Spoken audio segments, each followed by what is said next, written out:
Trump, Hamas rehineleri küçük borularda, neredeyse havasız sıkıştırdı. Gazze'deki insani krize derinlemesine bir bakış, yardımlar, rehineler ve uluslararası sorumluluklar üzerine odaklanıyor. Back to Gaza, you talk about Hamas stealing food and stealing aid. What responsibility does Israel have for limiting aid to the region? And if I could ask a follow-up to the Prime Minister, what pressure can be put on Israel? Is that something that you and the United States could work on together? Israel has a lot of responsibility. They're hampered by the fact that you still have 20 hostages or so. And the people of Israel are very concerned about the 20 hostages. It's very interesting.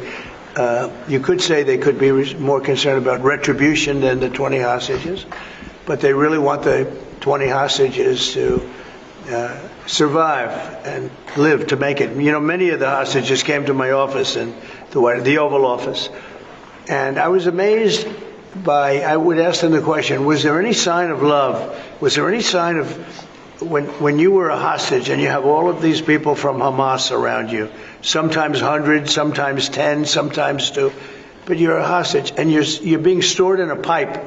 It's not even really, a cave, or it's a pipe, a little pipe. And some said they didn't think they were going to make it because they were losing air. There wasn't enough air, and they'd open up the pipe just in time, but they didn't do it on purpose. They just happened to open it. They got lucky. But I said, did they ever wink at you and say, like, don't worry, you're going to be okay? Did they ever give you some extra food, even if it was a piece of bread? Did they ever give you anything during that time? And some were there for 400 or 500 days now, right?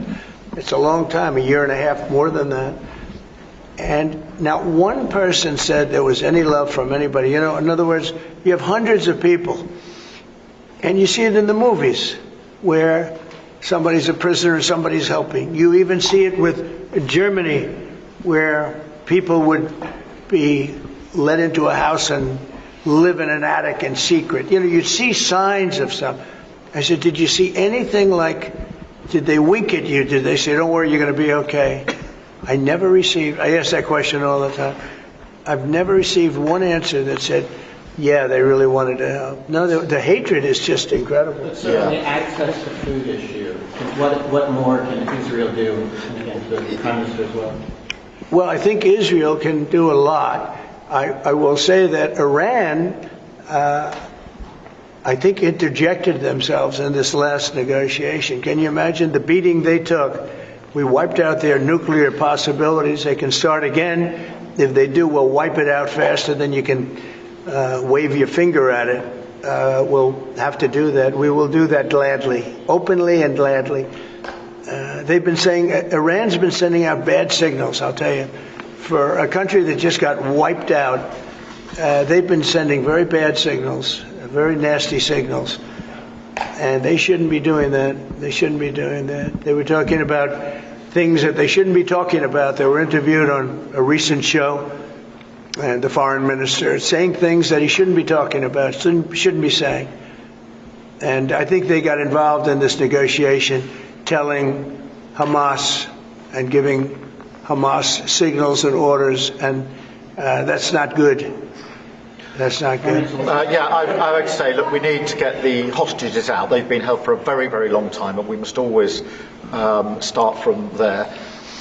But also recognise the situation on the ground in Gaza is absolutely intolerable, and I think that certainly speaking for the British public and myself, seeing those images of starving children in particular are revolting, and there's a sense of revulsion in the British public at what they're seeing, and they know, and we know, that humanitarian aid needs to get in at speed, at volume. Yes, some can be airdropped, and we're working with others, with the US, with Jordan on that, but the trucks need to get in, because that's the only way you can get the volume in. And we do thank the President for the work he's done to try to get to a ceasefire, which we desperately need, but also to put aid in to the region. There needs to be much more of that. We need to galvanise other countries in support of getting that aid in. And yes, that does involve putting pressure on Israel, because it absolutely is a humanitarian catastrophe now.